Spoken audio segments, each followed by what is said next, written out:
નમસ્કાર વિદ્યાર્થી મિત્રો, સરસ્વતી ગ્રુપ ઓફ એજ્યુકેશન દ્વારા ચાલતા આ ઈ લર્નિંગ પ્રોગ્રામમાં હું બ્રિજેશ સાકરેચા ફરી એકવાર આપ સૌનું રંગારંગ સ્વાગત કરું છું. આપણે ધોરણ 12 ની અંદર ચેપ્ટર નંબર 14 સેમિકન્ડક્ટર્સ નો અભ્યાસ કરતા હતા ફિઝિક્સ ની અંદર, કે જેમાં આપણે 10 લેક્ચરની અંદર ડાયોડ શું છે, સિલિકોન નું સ્ટ્રક્ચર, એન ટાઈપનો સિલિકોન સ્ટ્રક્ચર કઈ રીતે બનાવી શકાય, એન ટાઈપનો અર્ધવાહક કઈ રીતે બનાવી શકાય, પી ટાઈપનો અર્ધવાહક કઈ રીતે બનાવી શકાય. ત્યારબાદ આપણે એ પણ જોયું કે પીએન જંકશન શું છે, પીએન જંકશન ડાયોડ શું છે, ડેપ્લેશન લેયર શું છે, એના વિશે આપણે ડિટેલમાં અભ્યાસ કર્યો. અને ત્યારબાદ આપણે એનો મેઇન ઉપયોગ શું, તો કે ભાઈ રેક્ટિફાયર તરીકે, એટલે કે એસી પ્રવાહને ડીસી પ્રવાહમાં કન્વર્ટ કરવા માટે આપણે રેક્ટિફાયરનો ઉપયોગ કરતા હતા. તો આ રેક્ટિફાયર જે છે આપણે અર્ધ તરંગ પૂરું કર્યું અને પૂર્ણ તરંગ રેક્ટિફાયર સેન્ટર ટેપ ટ્રાન્સફોર્મરની મદદથી બનાવી શકાય, આપણે એ પણ જોયું. બરોબર. હવે આ સિવાય તમારા સિલેબસમાં નથી, પણ આપણે અમુક એક્સ્ટ્રા પૂછાય છે અથવા તો કોમ્પિટિટિવ એક્ઝામમાં પૂછાઈ શકે, એટલે આપણે બીજું એક નવું રેક્ટિફાયર ધ્યાનમાં લઈએ છીએ જેનું નામ છે બ્રિજ રેક્ટિફાયર. ઓકે, મારા નામ ઉપર નથી. બ્રિજ એટલે તો કે ભાઈ પુલ. તો એના વિશે આપણે અભ્યાસ કરશું, પણ એની પહેલા ફટાફટ અર્ધ તરંગ અને પૂર્ણ તરંગ રેક્ટિફાયર જોઈ લઈએ. અર્ધ તરંગ રેક્ટિફાયરમાં આપણે એવું કીધું હતું કે ભાઈ આ બાજુ એટલે કે આની પર આપણે એસી સોર્સ એપ્લાય કરશું. બરોબર. અહીંયા એસી સોર્સ એપ્લાય કરશું એટલે અહીંયા ડાયોડ જે છે એ ધન અર્ધચક્ર દરમિયાન ડાયોડ જે છે એ ફોરવર્ડ બાયસમાં આવશે, એટલે કે અહીંયા તમને પ્રવાહ મળશે. નેગેટિવ ની અંદર તમને પ્રવાહ મળશે નહીં, એટલે કે અહીંયા ડાયોડ જે છે એ પ્રવાહ પસાર થવા દેશે. નેગેટિવ સાયકલ દરમિયાન બ્લોક કરી દેશે પ્રવાહને, એટલે આપણને કોઈ એક એસી ની સાયકલમાં અડધી સાયકલ દરમિયાન જ તમને પ્રવાહ મળે, અડધી સાયકલમાં પ્રવાહ મળે નહીં.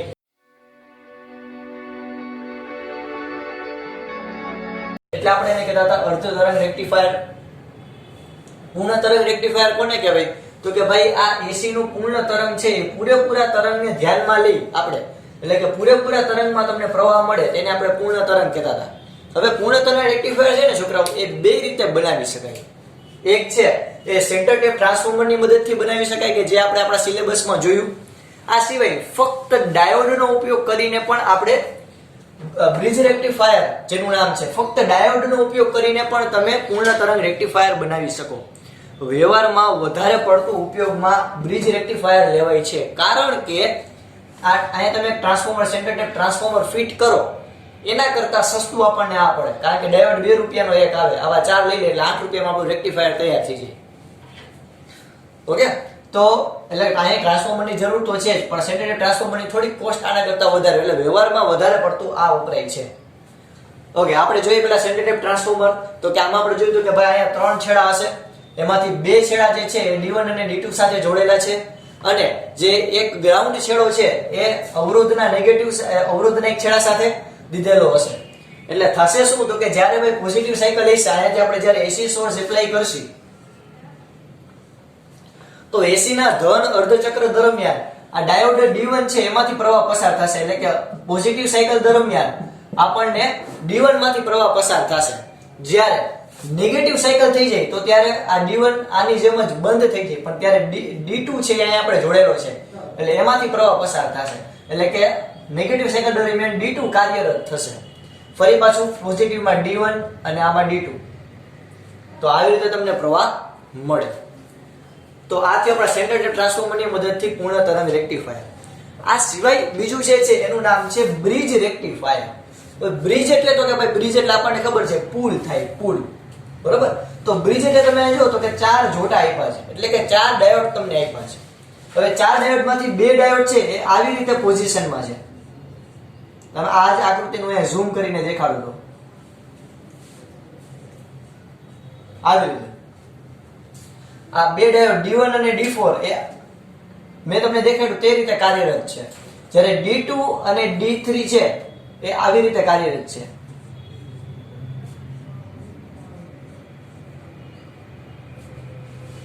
તો આવો એક આખો જોટો બનાવશે, આખો એક આમ ચકેડું બનાવશે, કે જેમાં 2 ની પોઝિશન આ બાજુ હશે અને 2 ની પોઝિશન આ બાજુ હશે. તો આમાં થશે શું, તો કે જ્યારે તમે અહીંયા એસી સોર્સ એપ્લાય કરો તો એસી સોલ્સ એપ્લાય કરો એટલે થશે શું તો કે ભાઈ જ્યારે પોઝિટિવ સાયકલ હશે, positive negative positive negative positive negative, તો જ્યારે પોઝિટિવ સાયકલ હશે ત્યારે આ D1 અને D4 બંને કાર્યરત થશે. એટલે કે અહીંયા આપણને બે ડાયોડ દ્વારા આઉટપુટ મળશે, D1 અને D4. નેગેટિવ સાયકલ દરમિયાન આપણને D2 અને D3 કાર્યરત થશે. ફરી પાછું પોઝિટિવ સાયકલ દરમિયાન D1 અને D4 કાર્યરત રહેશે. નેગેટિવ સાયકલ દરમિયાન D2 અને D3 કાર્યરત રહેશે. આવી રીતે કન્ટિન્યુ પ્રોસેસ ચાલ્યા કરશે. તો આ થયું આપણું bridge rectifier. Rectifier I hope બધાને ક્લિયર થયું હશે. એસી માંથી ડીસી માં કન્વર્ટ કરવા માટે તમે જે ડાયોડનો ઉપયોગ કરો એને પ્રોપર કંઈક અમુક સર્કિટમાં પ્રોપર મેથડથી જોડો તો એને કહેવાય રેક્ટિફાયર. રેક્ટિફિકેશન કરતા સાધનને કહેવાય રેક્ટિફાયર. આપણે એમાં જોયું અર્ધ તરંગ રેક્ટિફાયર કે જે એસી તરંગના અડધા તરંગને જ કન્વર્ટ કરે છે. પછી જોયું તો કે ભાઈ પૂર્ણ તરંગ રેક્ટિફાયર, તો કે એમાં આપણને એસીના સંપૂર્ણ સિગ્નલનું કહી શકાય કે આપણે ઉપયોગ કરી લઈએ છીએ ડીસી માં કન્વર્ટ કરવા માટે. પૂર્ણ તરંગની બે રીત, સેન્ટર ટેપ અને બ્રિજ રેક્ટિફાયર આપણે બંને જોઈ. હવે અમુક ફેક્ટર છે ઓકે. એની પહેલા તમે અહીંયા અર્ધ તરંગ રેક્ટિફાયરની થિયરી જે છે એનો ફોટો હું તમારી સમક્ષ રજૂ કરું છું. જોઈ લ્યો તમે વ્યવસ્થિત મસ્ત મજાનો ઓકે. એમાં કે થિયરી પણ વર્ણવેલી છે જે ઓલરેડી તમે જાણો છો.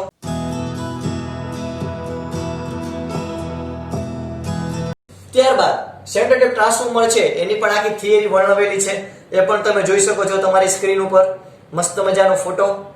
બરોબર, થિયરી સાથે વિડિયો પોસ્ટ કરીને તમે આ લખી શકશો તમારી બુકની અંદર.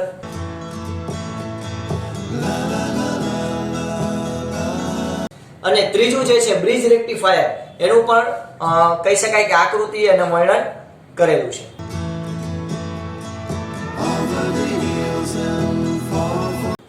બરોબર, ચાલો તો આઈ હોપ બધાને ક્લિયર થયું છે. અર્ધ તરંગ રેક્ટિફાયર, પૂર્ણ તરંગ રેક્ટિફાયર અને બ્રિજ રેક્ટિફાયર. આ બ્રિજ રેક્ટિફાયર જે છે એટલે મસ્ત મજાનો વિડિયો છે, આપણે વિડિયો જોઈ મસ્ત મજાનો, જેથી તમને આઈડિયા આવે બ્રિજ રેક્ટિફાયર કઈ રીતે કામ કરશે.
તો આ મસ્ત મજાના વિડિયો દ્વારા આપણને ખબર પડી કે ભાઈ બ્રિજ રેક્ટિફાયર જે છે એ કઈ રીતે કામ કરે છે.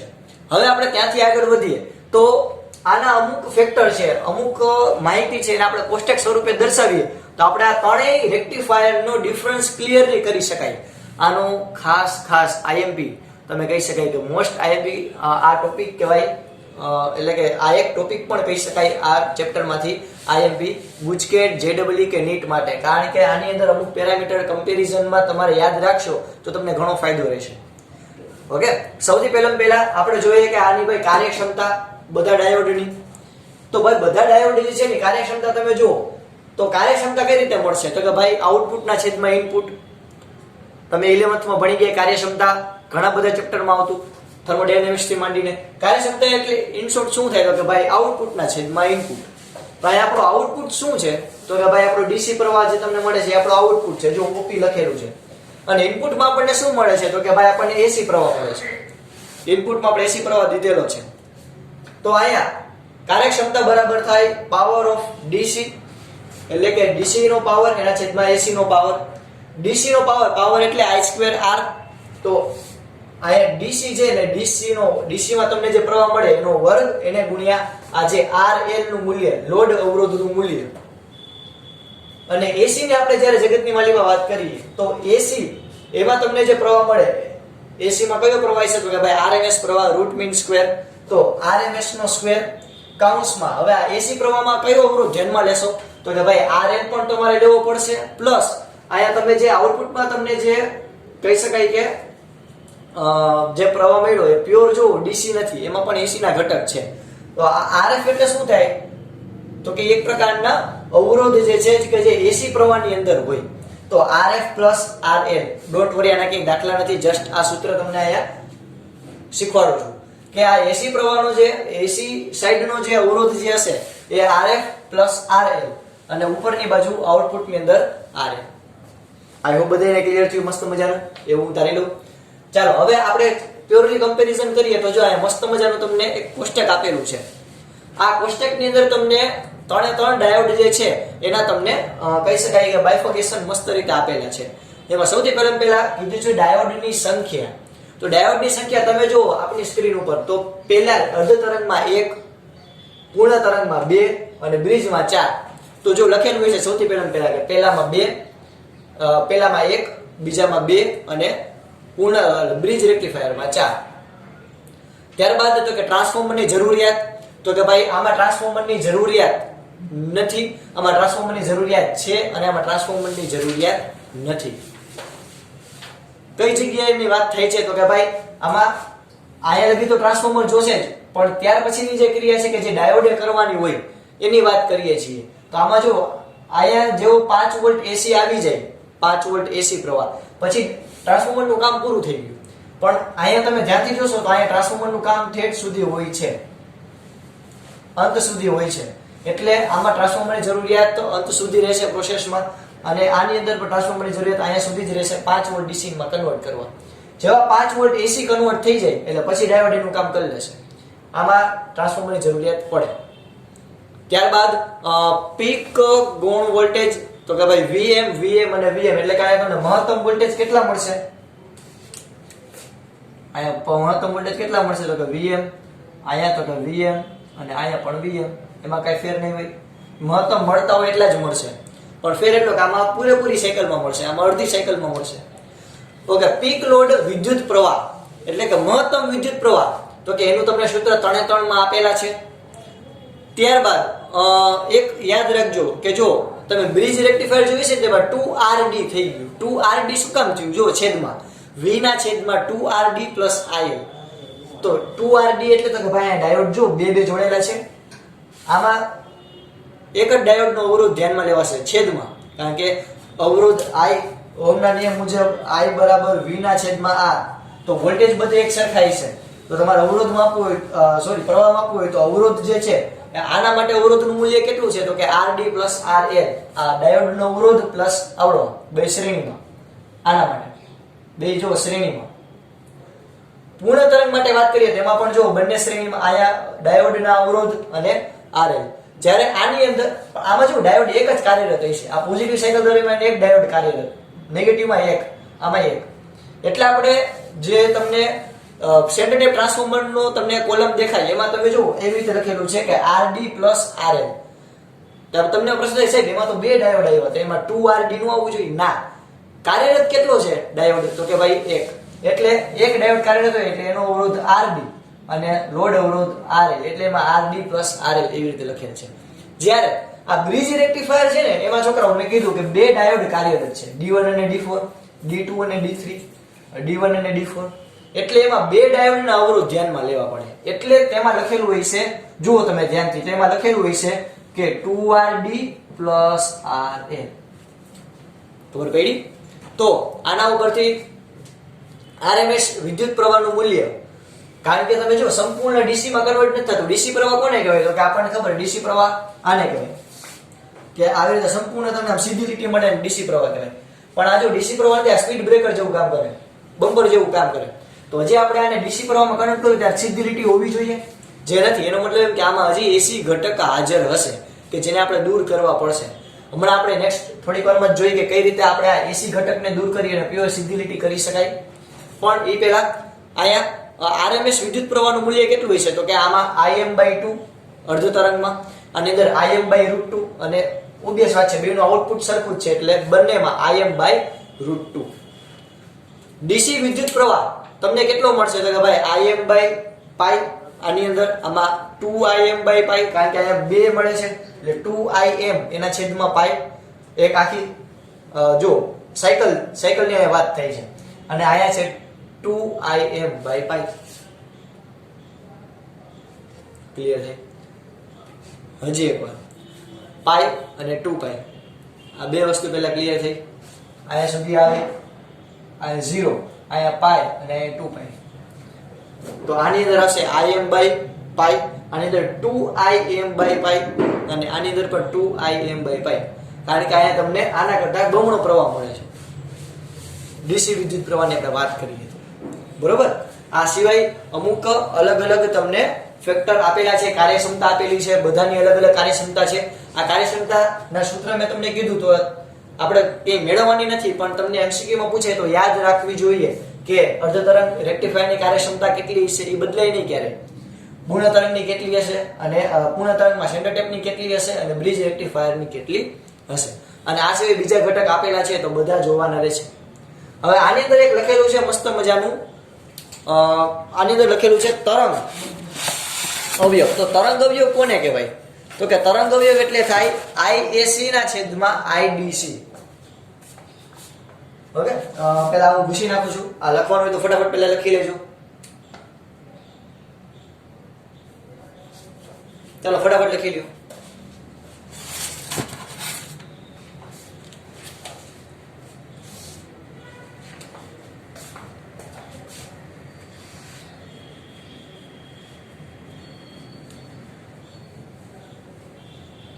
આયા તમને એક શબ્દ આપેલો છે તરંગ અવયવ.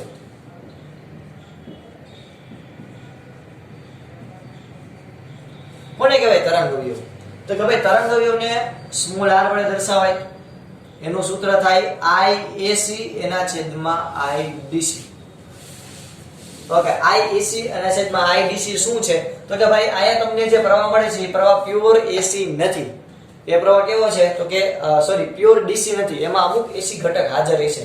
તો એ કેટલા પ્રમાણમાં અહીંયા તમને આઉટપુટ મળ્યો તેમાં કેટલા પ્રમાણમાં AC ઘટક હાજર છે એ દર્શાવતું જે ફેક્ટર છે, દર્શાવતી જે રાશિ છે એને કહેવાય તરંગ અવયવ. આવી રીતે દર્શાવાય છે. એના પણ મૂલ્ય તમને ત્રણેય કોષ્ટકમાં આપેલા છે. અર્ધ તરંગ માટે કેટલા, પૂર્ણ તરંગ માટે કેટલા, બંને માટે એટલે કે સેન્ટર ટેપ અને બ્રિજ બંનેમાં કેટલા. આ કોષ્ટક મસ્ત મજાનું પાકું કરી લેજો એટલે આપણા રેક્ટિફાયરને લગતા કાંઈ પણ પ્રશ્ન MCQ માં આવે આપણને આવડી જાય. ફક્ત આટલું કોષ્ટકમાં જેટલી ડિટેલ છે એટલી તમારે યાદ રાખવાની છે બધા રેક્ટિફાયર માટે. બરોબર, ચાલો ફટાફટ તમારા બુકની અંદર આ વસ્તુ નોંધી લો ફટાફટ.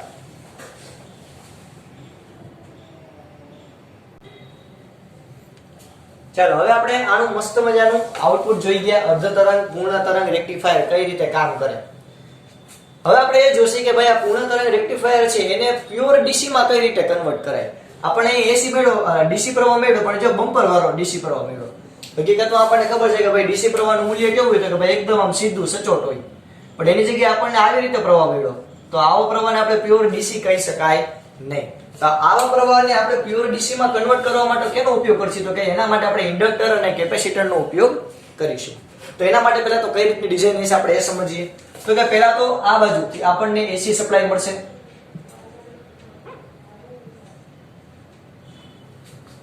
AC સપ્લાય મેળવો. આ AC સપ્લાય જે છે એની સાથે આપણે આપણું રેક્ટિફાયર જોડેલું છે.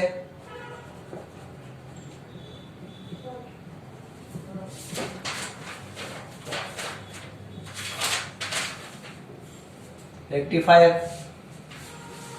હવે આ રેક્ટિફાયર છે એમાંથી તમને જે આઉટપુટ મળેલું છે બરોબર. હવે ત્યાં આપણે આવી રીતે લોડ અવરોધ રાખેલો છે RL અને એના બે છેડા વચ્ચેથી આપણને આઉટપુટ મળે છે. અહીંયા આપણને આઉટપુટ મળે એટલે કે અહીંયા તમે કોઈ પણ વોલ્ટેજ રાખો તો તમને મળે. આપણે આવી સર્કિટ જોઈ બધા. હવે આને આપણે પ્યોર DC માં કન્વર્ટ કરવા માટે શું કરીશું તો કે પહેલા તો એના માટે એક મસ્ત મજાની મોટી સાયકલ દોરો કે જેથી તમને થોડીક ખ્યાલ આવે કે આ આપણો AC પ્રવાહ અને આ એના માટે DC. પણ હું થોડોક આને વધારે પહોળાઈથી દોરું કે જેથી તમે સારી રીતે સમજી શકો.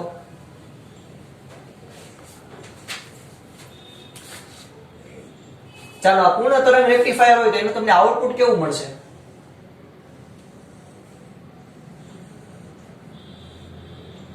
તમને એક્ઝેક્ટ આવી રીતે પૂર્ણ તરંગ રેક્ટિફાયર નું આઉટપુટ મળશે. અહીંયા આપણે છે Vm મહત્તમ વોલ્ટેજ. હવે આપણે આવું આઉટપુટ નથી જોતું. આપણે એકદમ આવી રીતે પ્યોર એકદમ આમ ડીસી વોલ્ટેજ એટલે કે Vm બરાબર આવી રીતે સીધી રીતે આવી જોઈએ એવું આપણે આઉટપુટ જોતું છે. આ આપણી ઈચ્છા છે અને આ આપણને મળે છે. તમે જિંદગીમાં આપણી ઈચ્છા પ્રમાણે ઘણી નથી થતું, ચિંતા ન કરો.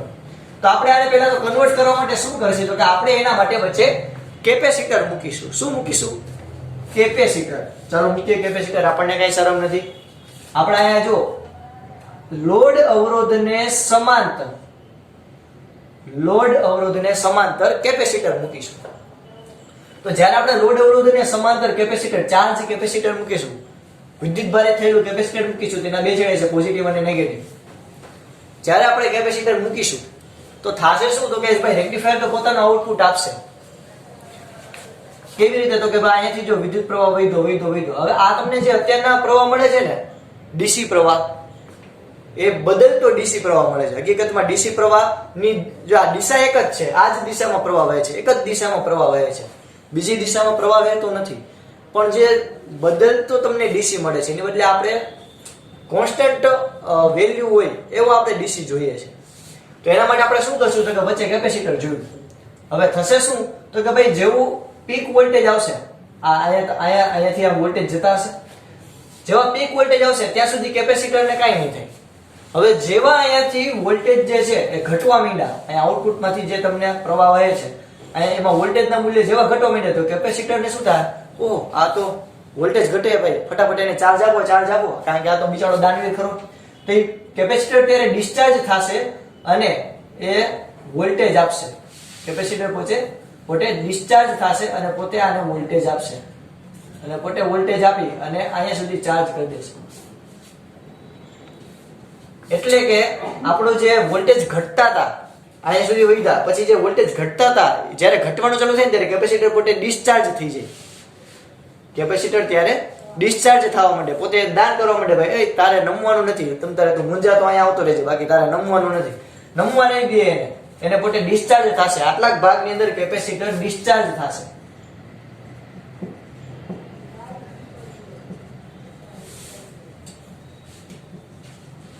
કેપેસિટર ડિસ્ચાર્જ થશે અને ક્યાં સુધી ડિસ્ચાર્જ થશે તો કે જ્યાં સુધી એ ફરી પાછું પોતાના મહત્તમ મૂલ્ય ઉપર ના આવે ત્યાં સુધી. ફરી પાછું ડિસ્ચાર્જ થશે, અહીંયા સુધી ડિસ્ચાર્જ થશે, ફરી પાછું અહીંયાથી કેપેસિટર આટલાક ભાગની અંદર પાછું ચાર્જ થશે. આટલાક ભાગની અંદર કેપેસિટર ફરી પાછું ચાર્જ થઈ જશે.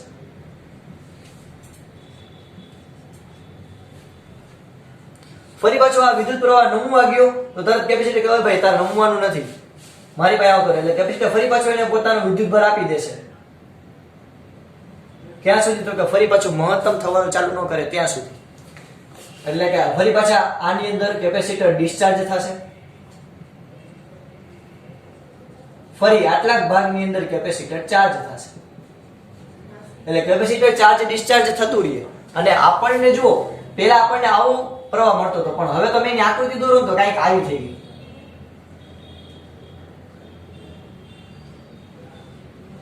તો હવે તમે જુઓ કે પહેલા કરતા ઘણો બધો જે એસી માં મૂલ્યમાં ફટાફટ ફેર આવતો હતો એની બદલે જો ઘણો બધો ઘટી ગયો અને આપણે એક સીધી લાઈન જેવી કાંઈક રચના મળી.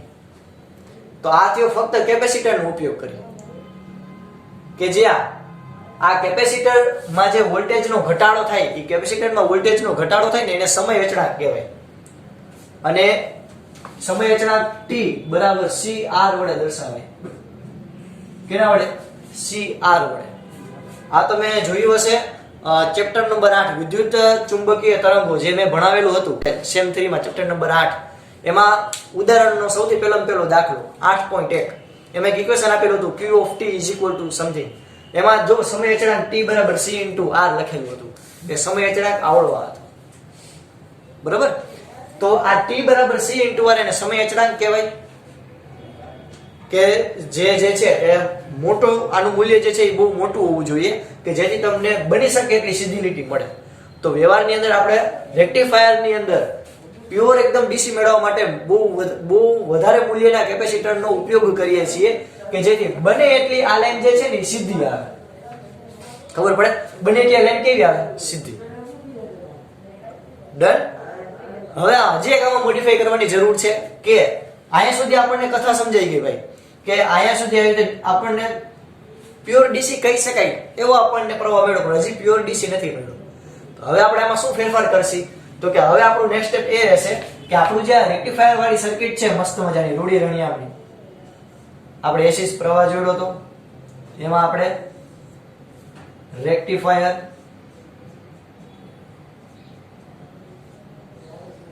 હપ્તે લખેલું છે.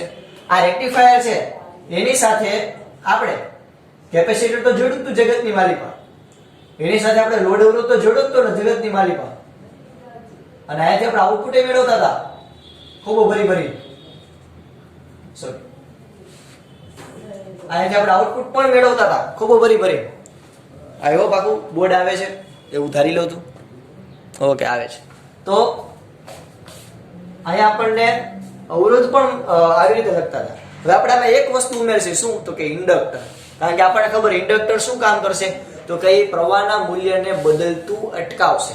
તો તમે જ્યારે ઇન્ડક્ટરને શ્રેણીમાં જોડો લોડ અવરોધ સાથે, આપણું ઇન્ડક્ટર L અને આપણું કેપેસિટર C, તો યાદ રાખજો કે ભાઈ રેક્ટિફાયર માંથી તમને પલ્સેટિંગ ડીસી એટલે કે કિંમત બદલતો ડીસી વિદ્યુત પ્રવાહ મળે. ડીસી એટલે ડાયરેક્ટ કરંટ, એક દિશ પ્રવાહ. એટલે આ પ્રવાહ તમને એક જ દિશામાં મળે, પણ એનું મૂલ્ય સતત બદલતું સ્થિર નથી એકદમ, એવું તમને પલ્સેટિંગ ડીસી મળે. એને તમારે પ્યોર ડીસી માં કન્વર્ટ કરવા માટે એમાં લોડ અવરોધ જે છે, આ લોડ અવરોધ એને તમારે સમાંતર કેપેસિટર મૂકવું પડે અને શ્રેણીમાં તમારે ઇન્ડક્ટર મૂકવું પડે. શું મૂકવું પડે? ઇન્ડક્ટર. તો જેવું ઇન્ડક્ટર મૂકી દઉં એટલે આ જે થોડું ડગમગતું હતું એને પણ ઇન્ડક્ટર શું કામ કરશે? તો કે ભાઈ એ વિદ્યુત પ્રવાહનું મૂલ્ય બદલવા દેશે જ નહીં, એટલે તમને પ્યોર ડીસી મળી જશે.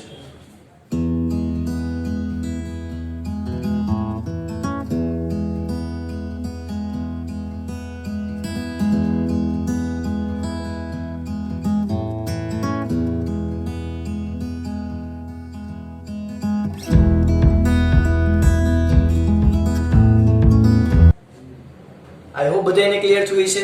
બરોબર, ફટાફટ દીકરાઓ આટલું તમારા બુકની અંદર લખી લો.